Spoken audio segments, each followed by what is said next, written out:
Continuamos entonces con la serie expositiva de Génesis.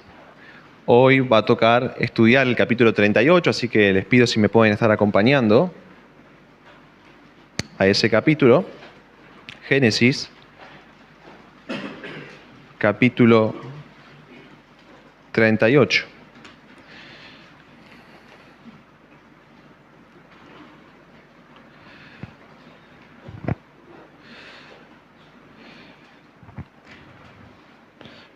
Bueno, tengo que decir que mientras preparaba yo este sermón se me venía a la mente una situación particular que a mí me pasaba cuando yo era niño. Resulta que en ciertas ocasiones, cuando yo estaba mirando la televisión, de repente el programa que estaba viendo en ese momento, de la nada se cortaba. Y la razón por la que eso sucedía era porque en ese canal, o porque ese canal se tenía que transmitir una cadena nacional en la que el presidente de turno hablaba al pueblo argentino. Y la realidad es que yo como niño quería seguir viendo el programa que estaba mirando, más que todo si me gustaba, pero los responsables de manejar la transmisión del canal consideraban que debían interrumpirlo para darle lugar a lo que se tenía que decir en ese momento desde la Casa de Gobierno. Ellos entendían que era más importante el mensaje que el presidente tenía que dar en ese instante que el programa que se estaba transmitiendo y que yo pudiera estar viendo, por más que me gustara. Y sin duda que más de uno se habrá molestado con esa situación en caso de haberle ocurrido. Uno quería seguir viendo el programa que le gustaba, quizás que le atrapaba, pero en lugar de eso tenía que escuchar al presidente de turno hablar en una cadena nacional por televisión. Ahora, la realidad es que nosotros podríamos experimentar algo similar cuando nos topamos con el capítulo 38 del libro de Génesis.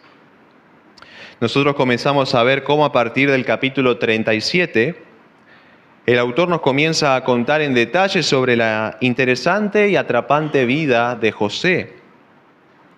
Ya desde un comienzo vemos los sueños proféticos que él tuvo, también lo que sus hermanos le hicieron por odio y por envidia, y cómo ellos le mintieron descaradamente a su padre Jacob, haciéndole creer que su hijo amado José estaba muerto, cuando en realidad estaba vivo. También vemos al final de este capítulo que él termina siendo vendido como esclavo a un oficial egipcio de Faraón llamado Potifar. Y es justo entonces que la curiosidad por saber cómo siguió esa historia nos atrapa y nos lleva a querer saber con ansia cómo continuó todo. ¿Cómo le fue a José en Egipto? ¿Qué pasó con los sueños que él tuvo? ¿Se cumplieron? ¿No se cumplieron? ¿Volvió alguna vez a ver él a su familia de la cual tuvo que ser separado? Y justo en el momento en el que esperamos que la historia se siga desarrollando para responder a esas inquietudes, el autor de este libro hace un brusco corte en la historia para contarnos sobre una situación protagonizada por otro de los hijos de Jacob. Me refiero a Judá, el cuarto de todos sus hijos. Pero la pregunta es, ¿por qué?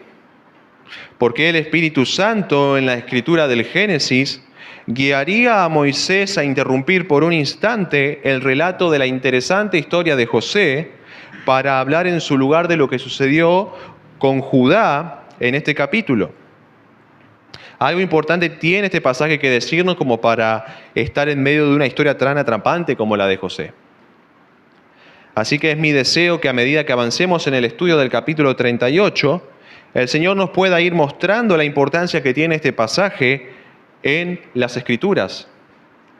Por eso quisiera que me puedan estar acompañando ahora en la lectura del capítulo 38. Vamos a ir desglosándolo por partes.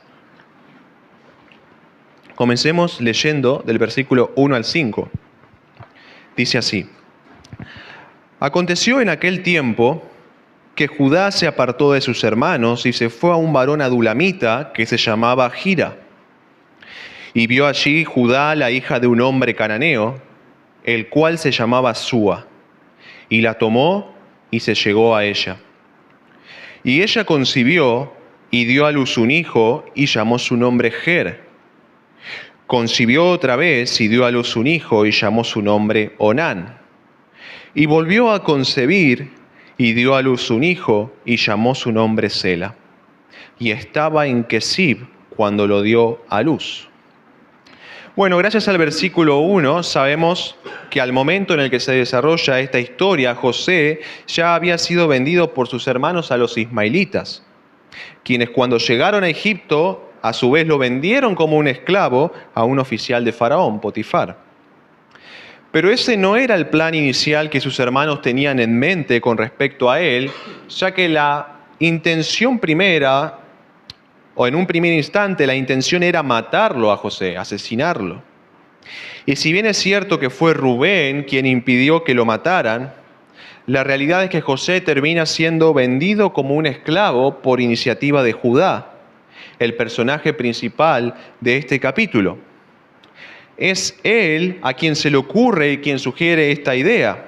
Eso lo leemos en Génesis 37, 26 al 27, cuando él dice: ¿qué provecho hay en que matemos a nuestro hermano y encubramos su muerte?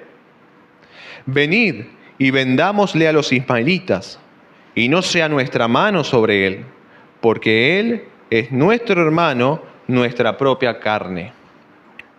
Así que sus hermanos, al escuchar esta propuesta, acceden a ella y en consecuencia venden a José por 20 piezas de plata. Y para encubrir lo que habían hecho, tanto Judá como sus hermanos toman la túnica de colores de José, la manchan con la sangre de un animal y se la llevan a su padre Jacob, quien llegó a creer que su hijo había sido muerto o devorado por una bestia. Y eso obviamente produjo un dolor tan grande en él, en Jacob, que no quiso ser consolado a causa de la gran angustia que él sentía por su hijo. Así que fue después de este trágico episodio que se nos relata cómo Judá comienza a formar su propia familia y lo que sucedió con respecto a su descendencia, algo que parece de ser de importancia en este capítulo, o por lo menos para el relato bíblico. Y esto de la descendencia debería comenzar a llamarnos la atención, porque si ustedes recuerdan, Jacob tenía varios hijos. Sin embargo, notamos que en este capítulo el autor solo hace hincapié en Judá y en sus descendientes. Ahora, ¿qué es lo que podemos ver en los versículos que acabamos de leer? Bueno, en palabras sencillas se nos hace un brevísimo resumen de un periodo de la vida de Judá que consistió en la formación o conformación de su familia.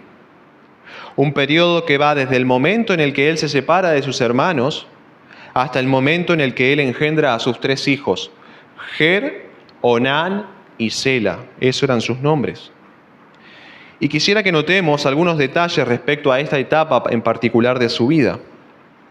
En primer lugar, se nos dice que Judá se apartó de sus hermanos y se fue a un varón adulamita que se llamaba Gira. Eso lo leemos en el versículo 1. Así que vemos que a diferencia de José, que fue apartado de sus hermanos involuntariamente, Judá se separa por su propia voluntad de ellos en este momento de su vida.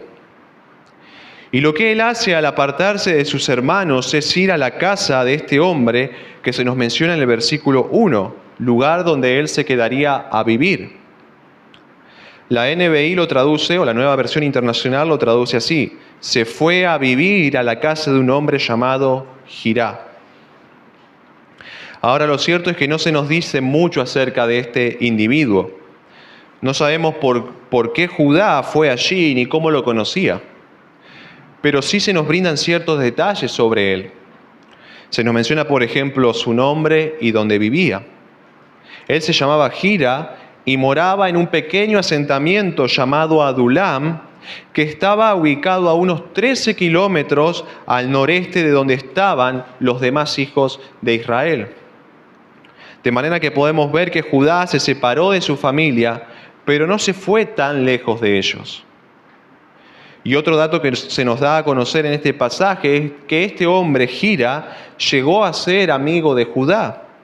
Porque en el versículo 20 vamos a leer que dice lo siguiente: y Judá envió el cabrito de las cabras por medio de su amigo el adulamita. O sea, con el paso del tiempo él llega a establecer una relación de amistad con este hombre cananeo. Y fue debido a que conoció a este hombre, Gira, que Judá llegó también a conocer a la mujer que terminaría siendo su esposa. Porque resulta que estando él viviendo con el adulamita, es que ve a la hija de un cananeo llamado Súa. Y aunque no sabemos el nombre de la mujer, sabemos que cuando la vio, entonces la tomó por mujer, se casó con ella y engendró por medio de ella a sus 3 hijos, los que mencioné anteriormente, Ger, Onán y Sela. Y se nos dice que cuando dio a luz al último, ella estaba en Kesib, que era un pueblo cerca de Adulam, cuyo nombre significa engañoso. Un término que sin duda nos recuerda a algo que estuvo muy presente en Jacob y su familia, el engaño. Así que en esta primera parte hemos visto cómo Judá entabla relaciones profundas con personas que no eran del pueblo de Israel, sino de la tierra de Canaán. Primero consolida una relación de amistad con Gira. Se va a vivir con él y comparte tiempo con él. Y luego, a raíz de esa relación, él conoce a la hija de Súa, con quien se casa y forma una familia.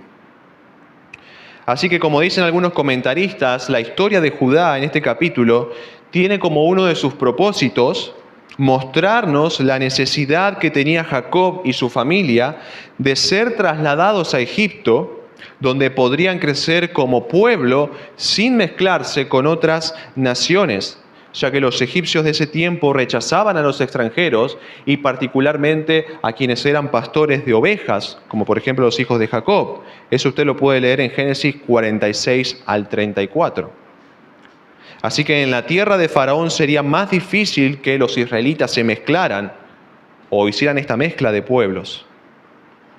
Pero no sucedía así en Canaán, puesto que los habitantes de esa tierra parecían tener predisposición a unirse y a mezclarse con los israelitas. Y al revés también era lo mismo.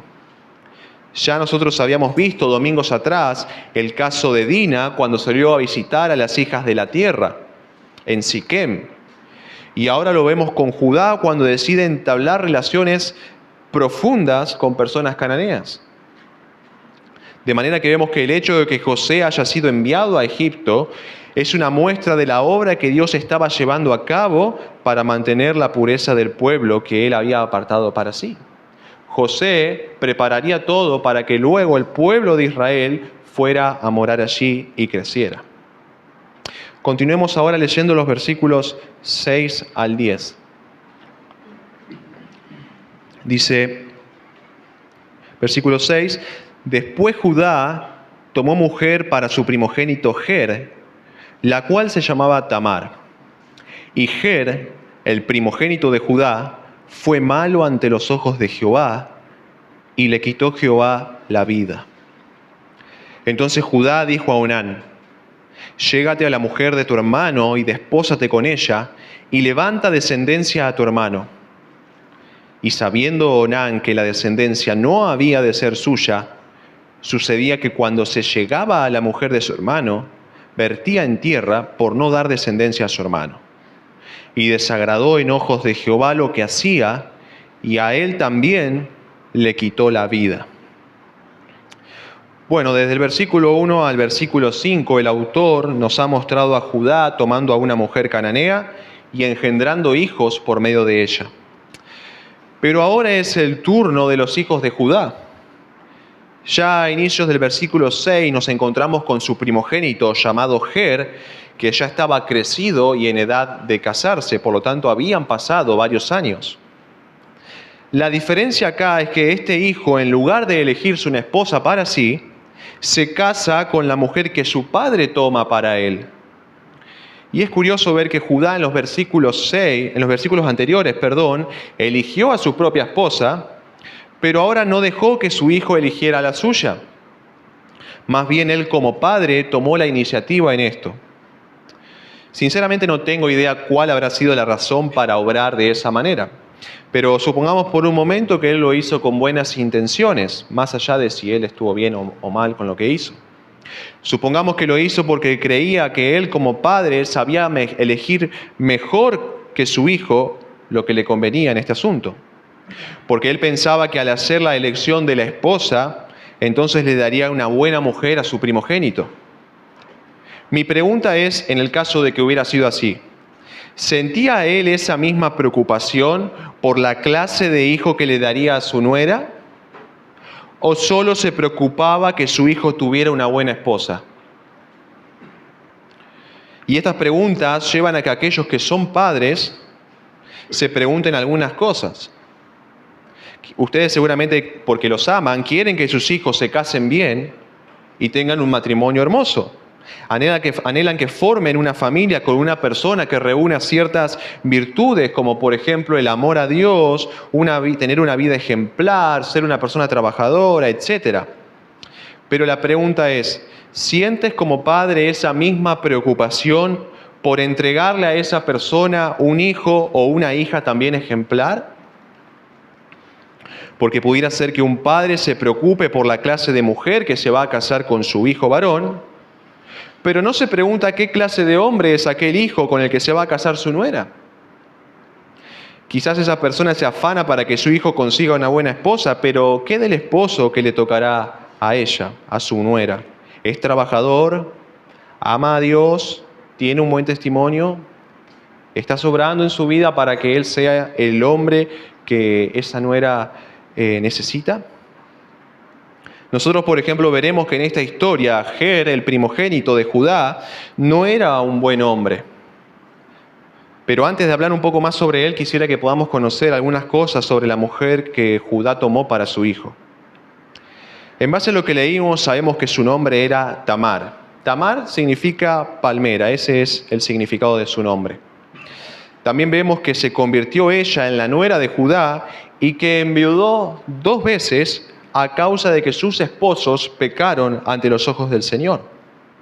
En otras palabras, podemos decir que ella tuvo que pasar por esas tristes pérdidas y experiencias, no por su culpa, sino por el pecado de sus esposos, los cuales no le dejaron descendencia.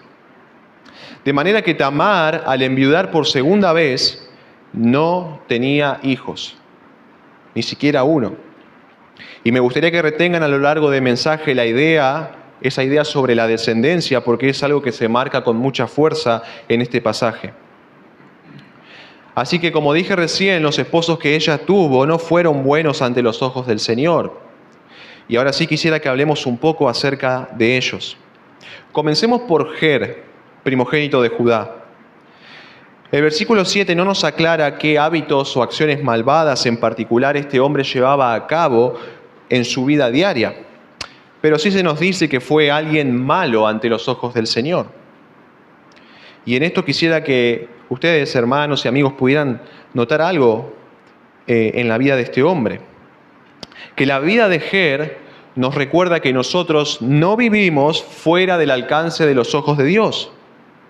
Si las Escrituras dicen que este hombre fue malo a los ojos del Señor, es porque Dios miraba su vida así como mira la de cada uno de nosotros.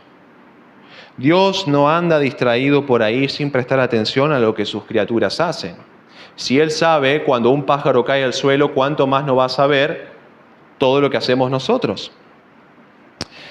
De hecho, todas nuestras acciones y todos nuestros pensamientos están expuestos delante de Dios, ante quien un día debemos rendir cuentas.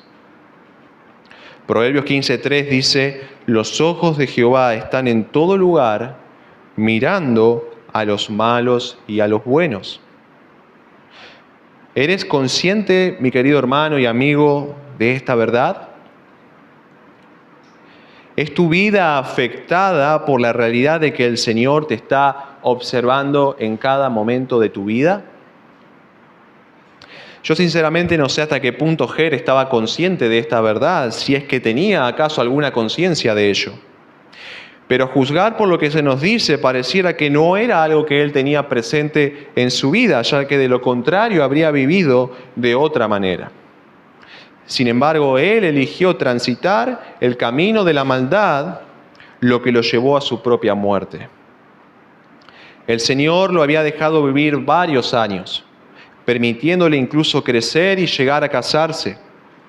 Pero Ger usaba la vida que Dios le había regalado para andar de una manera desagradable ante él.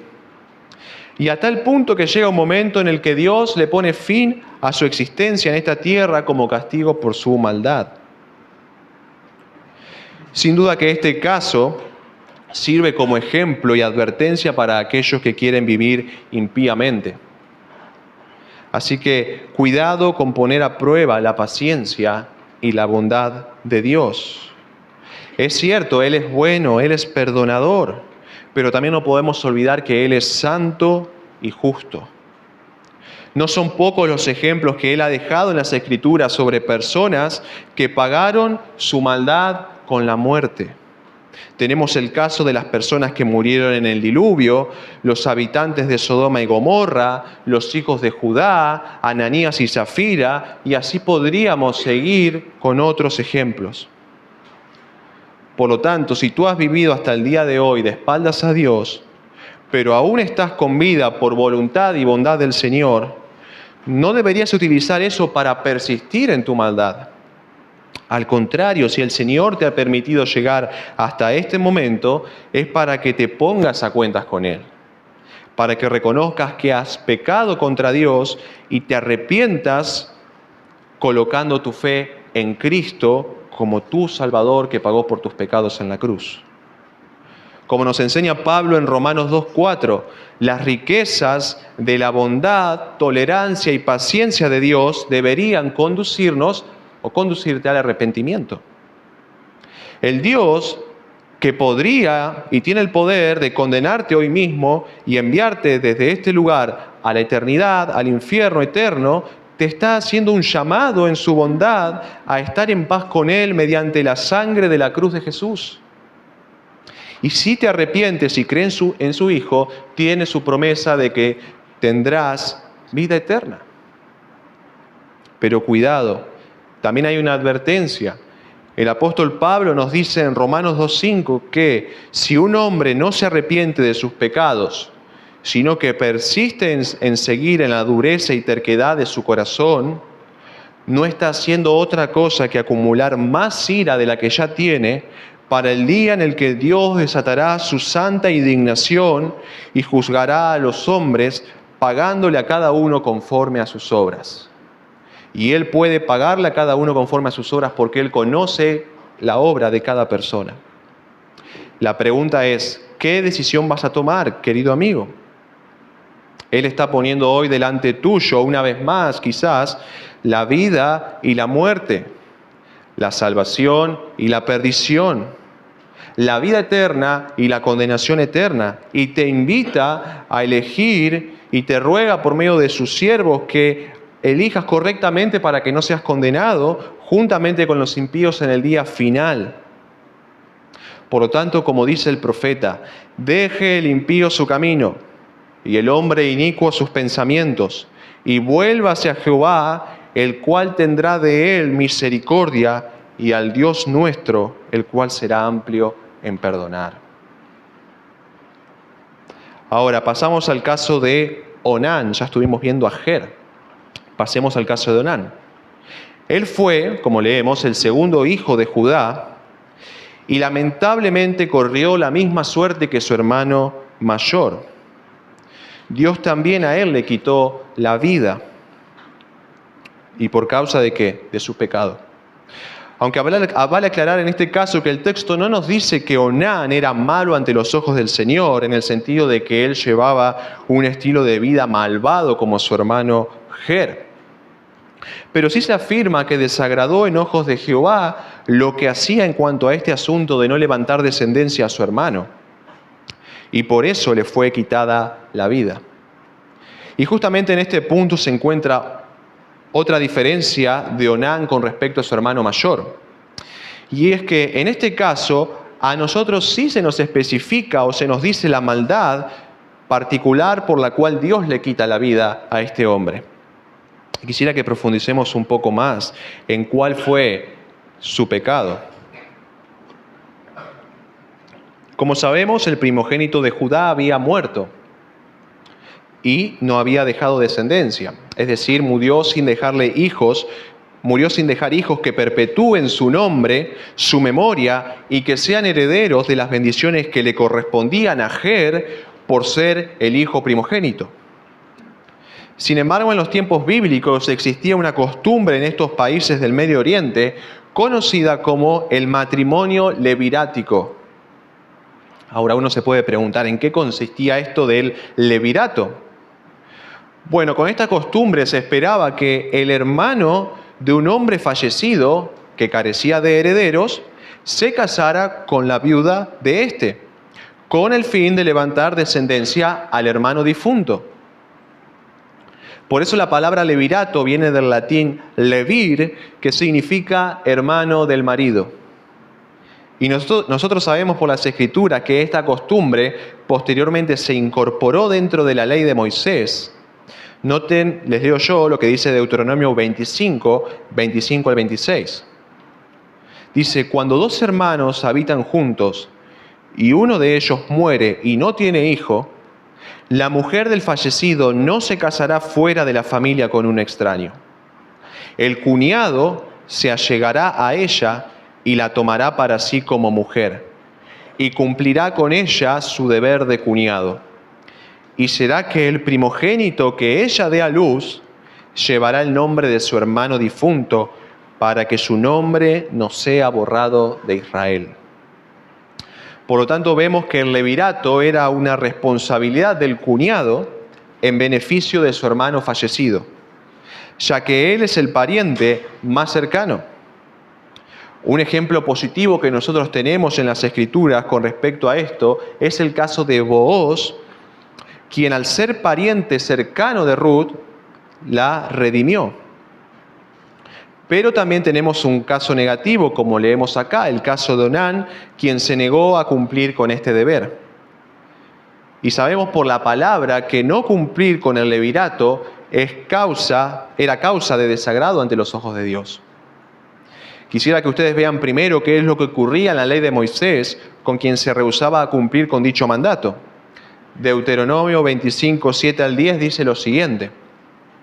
Pero si el hombre no quiere tomar a su cuñada, entonces su cuñada irá a la puerta a los ancianos y dirá, mi cuñado se niega a establecer un nombre para su hermano en Israel. No quiere cumplir para conmigo su deber de cuñado. Entonces los ancianos de su ciudad lo llamarán y le hablarán.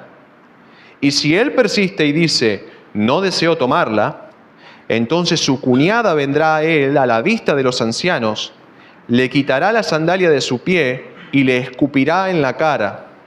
Y ella declarará, así se hace al hombre que no quiere edificar la casa de su hermano. Y en Israel se le llamará la casa del de la sandalia quitada. Noten ustedes que si una persona en Israel rehusaba cumplir con su deber de cuñado y persistía en ello por más que le hablaran, entonces él era expuesto a la vergüenza pública de manera que su reputación era afectada. Y recuerden ustedes que todo lo que leímos recién en esos versículos de Deuteronomio no son mandatos de hombres. Es Dios quien está mandando eso. Pero hubo una persona que pagó un precio más alto que una deshonra pública por causa de haberse rehusado a cumplir con su deber de cuñado. Y ese es justamente Onán, a quien su desobediencia también le cuesta la vida. La pregunta es, ¿por qué desobedeció? Seguramente hubo alguna causa por la cual él no quiso cumplir con este deber y levantar descendencia a su hermano. Y la respuesta la encontramos en el mismo texto. Una palabra, egoísmo. Egoísmo. Él sabía que si tenía un hijo por medio de Tamar, este no sería suyo, sino más bien de su difunto hermano. Y por lo tanto, aquel hijo heredaría las bendiciones de la primogenitura correspondientes a Ajer. Pero Onán no quería eso. Si la descendencia no sería considerada suya, entonces sería mejor no tenerla. Una actitud, por cierto, sumamente egoísta, porque no solo que no le importaba que el nombre de su hermano desapareciera a causa de no tener descendencia, sino que tampoco pensaba en Tamar, porque con ese pensamiento él nunca le iba a dar hijos a ella. Es cierto, él la tomó por mujer y también se llega a ella en la intimidad, pero se rehúsa a dejarla embarazada con aquella práctica que leemos en el versículo 9. Sin embargo, una vez más vemos que el Señor todo lo observa, aún estas situaciones que ocurren en la intimidad entre Onán y Tamar, porque nada escapa a sus ojos. Y el texto es claro cuando dice que lo que Onán hacía era desagradable a los ojos del Señor. El Señor miraba esto. Y la consecuencia fue, como dije, que Dios le quita la vida. Este hombre quería preservar sus intereses egoístas y terminó perdiéndolo todo. Prefería salvaguardar su propio beneficio, aunque eso implicara que la memoria de su hermano se perdiera para siempre. Pero hay algo más que podemos ver en el pecado de Onán. Para saber qué es, quisiera que me acompañen a leer Mateo 1, 1 al 3. Mateo, capítulo 1, versículos 1 al 3.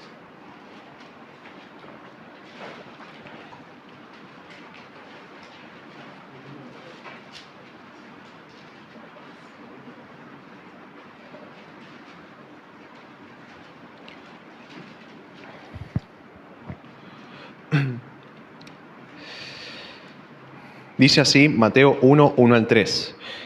Libro de la genealogía de Jesucristo, hijo de David, hijo de Abraham. Abraham engendró a Isaac, Isaac a Jacob, y Jacob a Judá y a sus hermanos.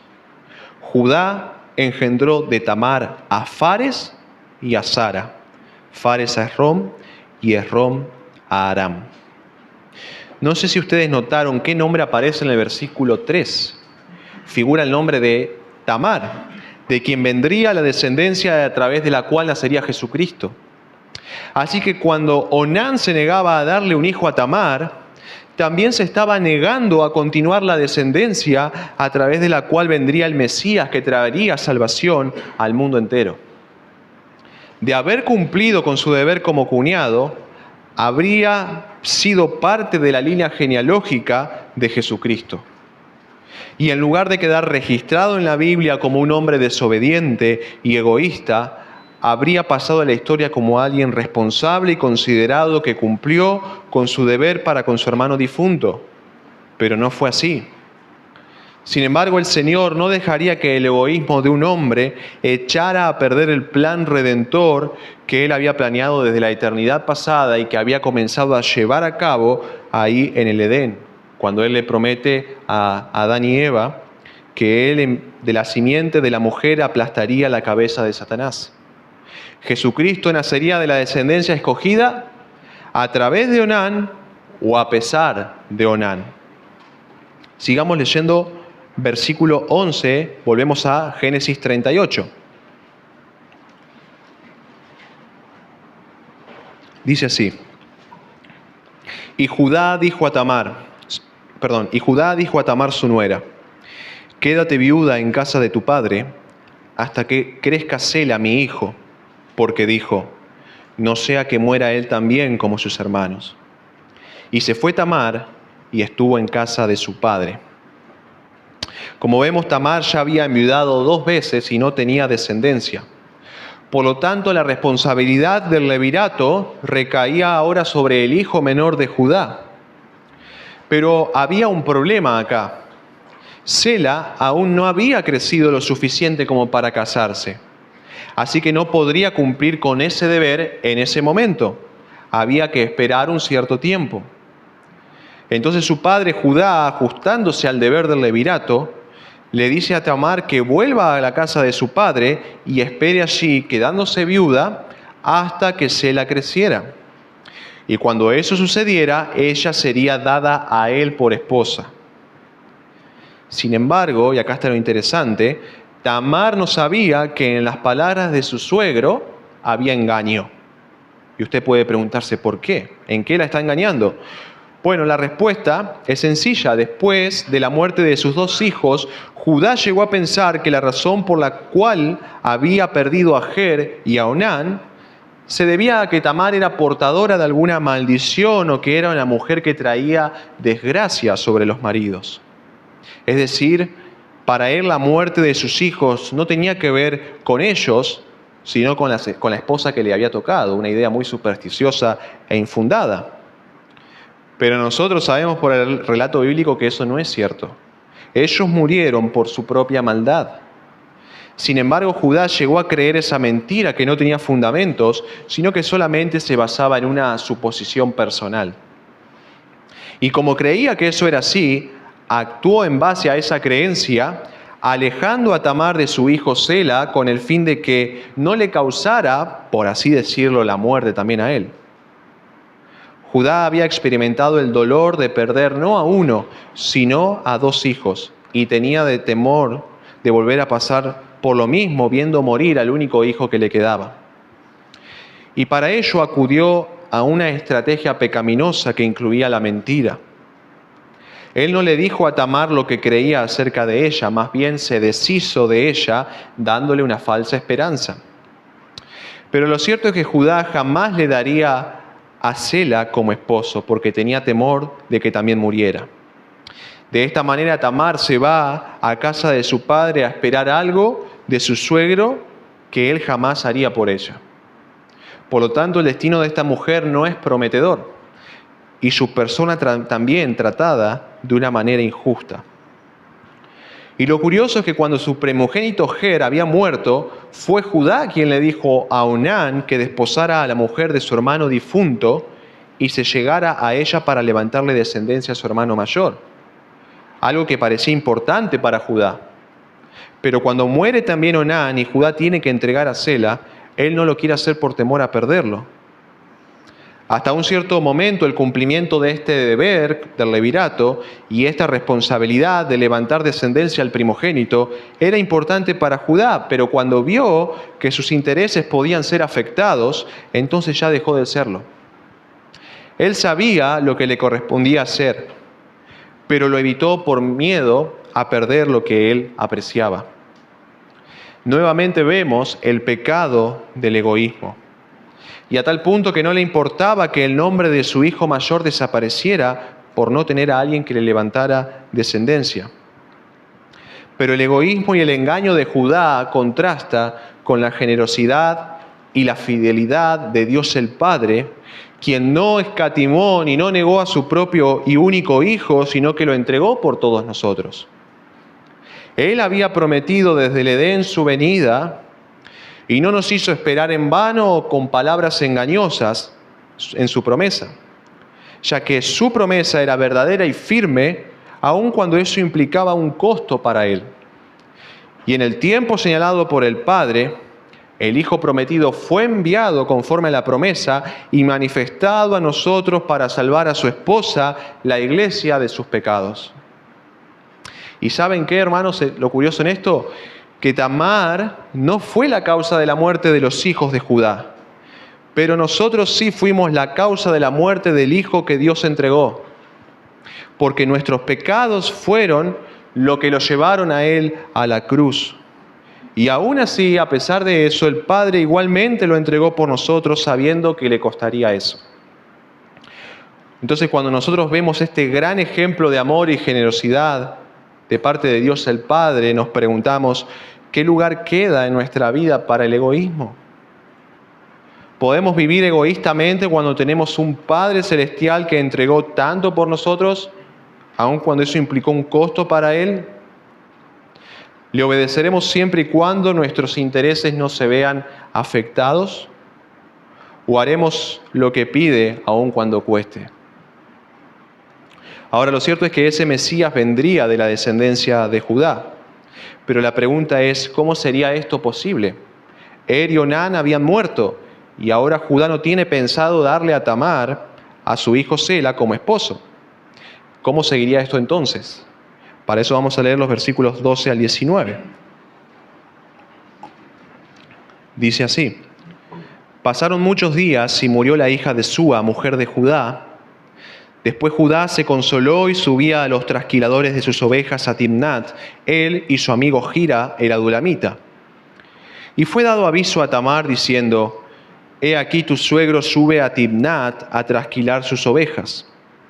Entonces se quitó ella los vestidos de su viudez y se cubrió con un velo y se arrebozó y se puso a la entrada de Enaim junto al camino de Timnat, porque veía que había crecido Sela y ella no era dada a él por mujer.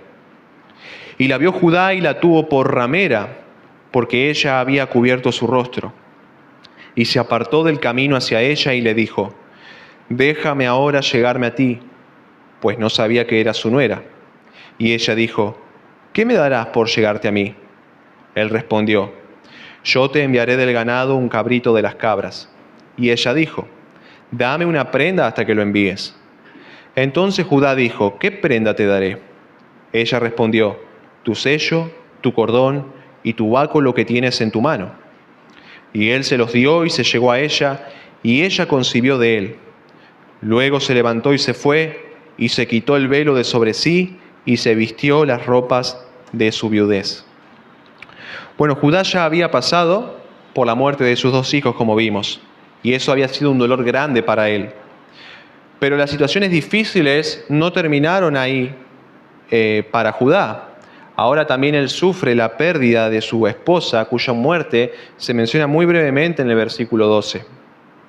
Nosotros no sabemos cuál fue la causa de su fallecimiento, ni a qué edad murió, pero sí podemos saber que Judá pasó por un momento de duelo por ella, tras su muerte, y también que la pérdida de su mujer dio lugar al acontecimiento de otros hechos que nosotros vemos acá en este pasaje.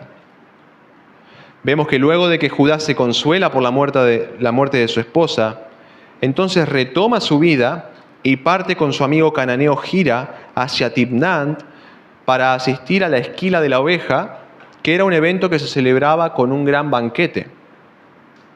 Pero alguien le informó a Tamar sobre esto de manera que ella llegó a saberlo. Hasta el momento, recordemos, ella se había mantenido viuda en casa de su padre esperando la promesa de Judá, que él la cumpliera. Pero el tiempo había pasado, como se nos dice en el relato, Sela había crecido, ya estaba en edad de casarse, pero su suegro no se la entregó como esposo a ella. Tamar pensaba que ya no valía la pena esperar, por lo que decidió elaborar su propio plan. Si Judá no le había entregado a su hijo Sela para que le diera descendencia, entonces ella se encargaría de que sea el propio Judá quien le diera esa descendencia. La situación no se había dado como ella esperaba, así que elaboró toda una estrategia para hacer que esas cosas que ella quería sucedieran. Y vio en ese viaje de Judá hacia Timnat la oportunidad para llevarlo a cabo, aun cuando se trató de un plan pecaminoso, porque ella se terminó rebajando a la condición de una prostituta para conseguir lo que quería. Y utilizó la fornicación y el engaño para obtener lo que deseaba. Noten cómo es la tendencia de todo ser humano. Cuando el ser humano no consigue lo que quiere, cuando no obtiene lo que desea, cuando las cosas no salen como las esperaba, entonces trata de controlar los resultados por medio de medios carnales, humanos y pecaminosos. Lo moral o lo que es correcto ante los ojos de Dios queda a un lado, puesto que lo único importante pasa a ser obtener lo que se quiere, sin importar la manera en la que se obtiene. Así sucedió con Sara cuando quiso dar un hijo a Abraham por medio de darle como mujer a su esclava egipcia Agar, en lugar de esperar en la promesa de Dios. Así sucedió con Jacob cuando obtuvo con engaño la bendición que su padre le estaba por dar a Esaú, en lugar de esperar a que Dios obrara. Y así sucede ahora con Tamar, quien desea obtener descendencia, aunque sea por medio del engaño, la fornicación y el incesto. Ahora, el plan que tejió Tamar trajo los resultados que deseaba. Ella, vestida de ramera, se puso a la entrada de Enaim, por donde sabía que Judá pasaría para ir a Timnat. Pero obviamente tuvo que cubrirse para que él no la descubriera. Tamar encubrió su verdadera identidad detrás de esa vestimenta para que su suegro accediera a estar con ella. De lo contrario, el plan habría fracasado. Por eso decimos que se basa en el engaño. Así que se vistió como una ramera y lo esperó. Y cuando él pasa junto al camino, la observa, pero no se da cuenta de quién es, justamente porque estaba cubierta. Ahora, más allá de todo, él pudo haber seguido de largo ignorando a esa mujer, pero él se dejó dominar por sus deseos y quiere satisfacerlos a toda costa, aun cuando eso implique pecar con fornicación al acostarse con una ramera. Nuevamente vemos un caso en este capítulo de alguien que quiere obtener lo que desea sin importarle la manera en la que lo consigue. Es cierto, él había perdido a su esposa y no tenía ahora manera de satisfacer esos deseos propios de la naturaleza, pero eso no justifica que tome una senda pecaminosa para cubrir su necesidad en su vida. Nada, hermanos, justifica que optemos por buscar en el pecado la satisfacción de nuestros deseos y necesidades. Pongámonos a pensar en cuántas ocasiones nosotros actuamos de maneras similares a estas. Quizás deseamos cosas que no suceden y entonces empezamos a actuar pecaminosamente. Un joven que desea casarse no consigue una esposa cristiana y por lo tanto comienza a poner su mirada en mujeres que no son creyentes. Un empleado que no obtiene el aumento de sueldo que busca en su trabajo, busca vengarse de su empresa faltando por cualquier cosa y elaborando certificados médicos falsos como forma de vengarse. Un esposo que no obtiene el respeto que desea de su esposa comienza a tratarla mal y a gritarle para que ella lo respete. Y así podría dar muchos otros ejemplos de cómo nosotros nos comportamos en nuestra vida cuando no obtenemos lo que queremos. Nuestro corazón comienza a llevar a cabo planes de manipulación, de venganza, de engaño, entre otras cosas. Nos olvidamos que hay un Dios que nos ve y que se desagrada de nuestros pecados. Y nos olvidamos también que nuestra desobediencia a Dios trae consecuencias, por más que parezca que a corto plazo obtuvimos lo que deseamos. Quizás decidiste tomando el ejemplo del matrimonio, quizás decidiste para que tu esposa te respete, tratarla duramente cuando ella no te trate de la manera que vos esperás. Y pudiera ser que después de tratarla un par de veces así, lograste que ella no te conteste más o se convierta en una mujer callada y que no responde. Pero todo fue a raíz de lastimarla, de ofenderla y de rebajarla. En primera instancia parece que lograste lo que obtuviste, una mujer aparentemente sumisa, una esposa que no te contradice, pero la pregunta es, ¿a qué precio? Hermanos, las cosas que logramos por medio de nuestro pecado pueden ser momentáneas y aparentemente positivas al comienzo, pero después comenzamos a cosechar las consecuencias de nuestro mal obrar y nos damos cuenta que ir en contra de la palabra nunca es la solución, la forma ni el camino. Toda la Escritura nos da testimonio vez tras vez, historia tras historia de que eso es así. Ahora, Tamar consiguió lo que deseaba y Judá también. Ella se acostó con su suegro y obtuvo descendencia de él, mientras que Judá satisfizo sus deseos sexuales. Pero previo a ese hecho, ellos habían acordado algo. Tamar permitiría que él estuviera con ella a cambio de un pago. Así es como funciona esto. Favor por favor. Yo te doy algo, vos me das algo. Acá no hay amor, solo intereses personales.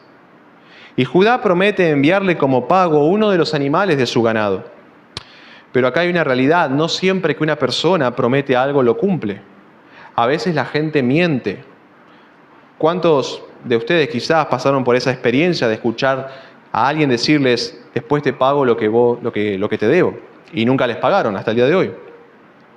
Así que Tamar, conociendo que eso era una posibilidad, decide asegurarse de que Judá pagará su deuda tomando algunas de sus prendas personales como garantía. Eso lo leemos en el versículo 18. Que son su sello, su cordón y su báculo. El sello era un pequeño cilindro adornado, hecho de piedra o de metal, que se usaba atado al cuello con un cordón y era la insignia de un hombre prominente, importante. Con él las personas firmaban los contratos, haciendo rodar ese sello sobre la arcilla en la que estaba grabado el contrato. Por su parte, el báculo era un símbolo de autoridad. En ciertos pasajes bíblicos se traduce como vara, como por ejemplo en Números 17:10.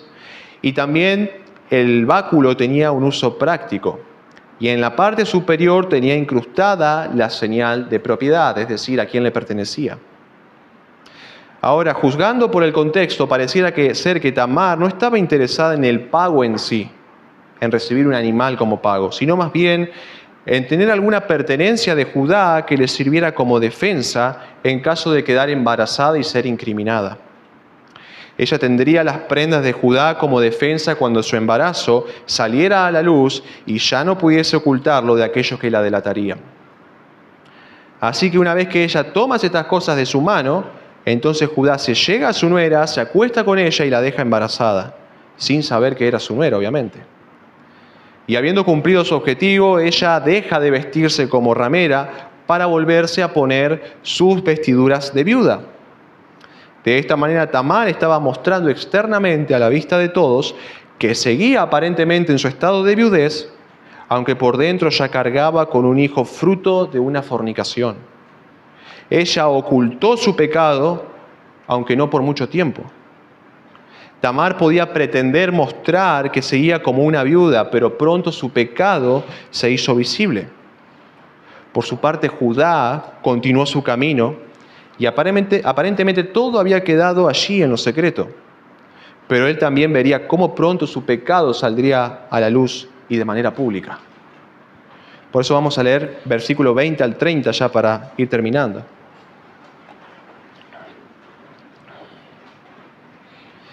Dice así: y Judá envió el cabrito de las cabras por medio de su amigo el adulamita, para que éste recibiese la prenda de la mujer, pero no la halló. Y preguntó a los hombres de aquel lugar, diciendo: ¿dónde está la ramera de Enaim junto al camino? Y ellos le dijeron: no ha estado aquí ramera alguna. Entonces él se volvió a Judá y dijo: no la he hallado. Y también los hombres del lugar dijeron: aquí no ha estado ramera. Y Judá dijo: tómeselo para sí, para que no seamos menospreciados. He aquí yo he enviado este cabrito y tú no la hallaste. Sucedió que al cabo de unos 3 meses fue dado aviso a Judá diciendo: Tamar tu nuera ha fornicado, y ciertamente está encinta a causa de las fornicaciones. Y Judá dijo: sacadla y sea quemada. Pero ella, cuando la sacaban, envió a decir a su suegro: del varón cuyas son estas cosas, estoy encinta. También dijo: mira ahora de quién son estas cosas, el sello, el cordón y el báculo. Entonces Judá los reconoció y dijo: más justa es ella que yo, por cuanto no le la he dado a Sela, mi hijo. Y nunca más la conoció. Y aconteció que al tiempo de dar a luz, he aquí había gemelos en su seno. Sucedió cuando daba a luz que sacó la mano el uno y la partera tomó y ató a su mano un hilo de grana diciendo: este salió primero. Pero volviendo él a meter la mano, he aquí salió su hermano y ella dijo: ¿qué brecha te has abierto? Y llamó su nombre Fares. Después salió su hermano, el que tenía en su mano el hilo de grana, y llamó su nombre Sara. Bueno, Judá entonces paga su deuda. Él quería recuperar las prendas que la ramera había tomado de su mano, pero no va él personalmente a entregarle el cabrito, sino que manda a su amigo Gira, el adulamita, un amigo que, lejos de escandalizarse de lo que Judá hizo, más bien forma parte de todo esto porque va a realizarle el pago a la prostituta con la que su amigo estuvo. Pero resulta que al llegar al lugar no la encuentra y aunque pregunta, nadie le da una respuesta satisfactoria. Así que vuelve sin éxito y Judá decide dejar todo ese asunto ahí nomás. Lejos de insistir en encontrarla para darle el pago, él prefiere que la ramera se quede con las prendas que le había dado, no sea que sean menospreciados, dice el texto. Cuando él dice esta frase, lo que significa en realidad es que para que no seamos causa de risa o de burla. Él no quería seguir insistiendo en el asunto de encontrarla, no sea que todos se terminen enterando que le confió estas cosas personales y de valor a una prostituta que ni conocía. Si se enteraban de ello, entonces su reputación sería afectada. Él quería salvaguardar su imagen, sin embargo, ésta se vería afectada cuando su pecado terminara saliendo a la luz, avergonzándolo públicamente. Lo mismo sucedía con Tamar cuando ya no pudo ocultar su embarazo. Lo que ella había hecho llegó a oídos de su suegro, quien al enterarse de lo ocurrido decidió aplicarle un castigo muy duro. Ella debía ser quemada. Este sería el castigo que posteriormente se impondría en la ley de Moisés para la hija de un sacerdote que se prostituía. Lo puede leer en Levítico 21:9. Pero Tamar haría uso de las prendas que había tomado de Judá para defenderse y mostrarle a su suegro que el padre de quienes iban a nacer era él mismo. Por lo tanto, Judá, aunque quiso aplicar el más severo de los castigos para con su nuera, termina admitiendo que la mayor culpa la tiene él en este asunto. Su pecado de fornicación e incesto se habían hecho conocidos, pero también Judá toma conciencia de su pecado al reconocer que él no cumplió con su promesa, que no le entregó a Tamar como mujer a su hijo Sela.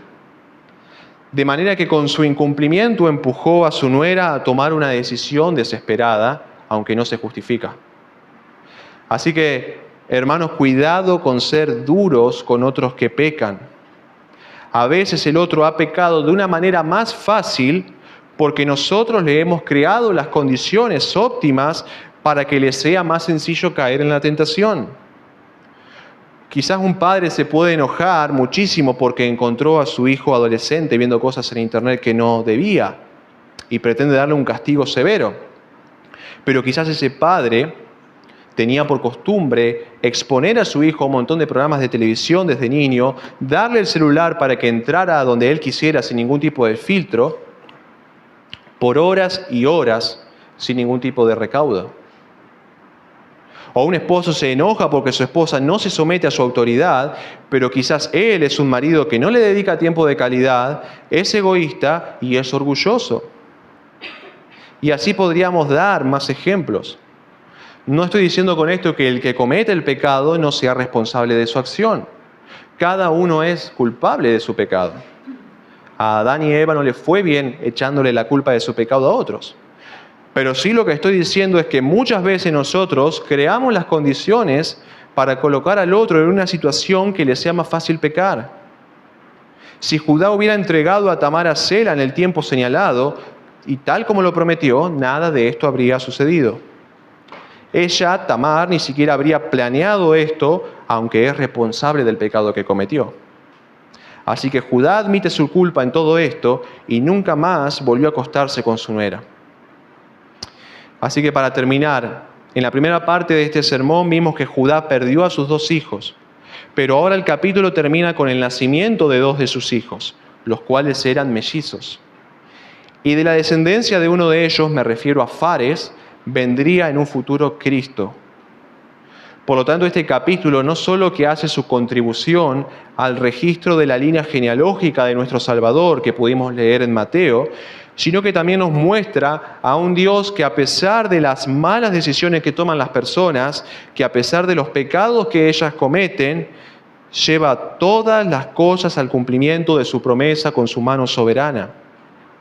Ni el pecado, ni la muerte de los hijos de Judá, ni la negación de Judá de darle a Tamar a su hijo Sela, echaron por tierra el plan redentor que Dios había diseñado y estaba llevando a cabo. Al tiempo señalado, Cristo nació de la descendencia de Judá y fue a la cruz. Y Dios permitió que allí tanto judíos como gentiles le mataran para cumplir todo cuanto su mano soberana había determinado o predeterminado que sucediera. Y por medio de ese sacrificio darnos salvación a todos los que creemos y a todos los que creerán en Él. Y esta verdad la veremos más adelante en la vida de José, quien atraviesa circunstancias inentendibles e injustas a pesar de que él es obediente. Pero justamente allí vamos a ver a Dios obrando para encaminar todas las cosas para cumplir los propósitos que Él tenía en mente. Así que espero que Dios bendiga su palabra, que les haya sido de bendición y que podamos considerar y poner en práctica lo que Él nos ha enseñado.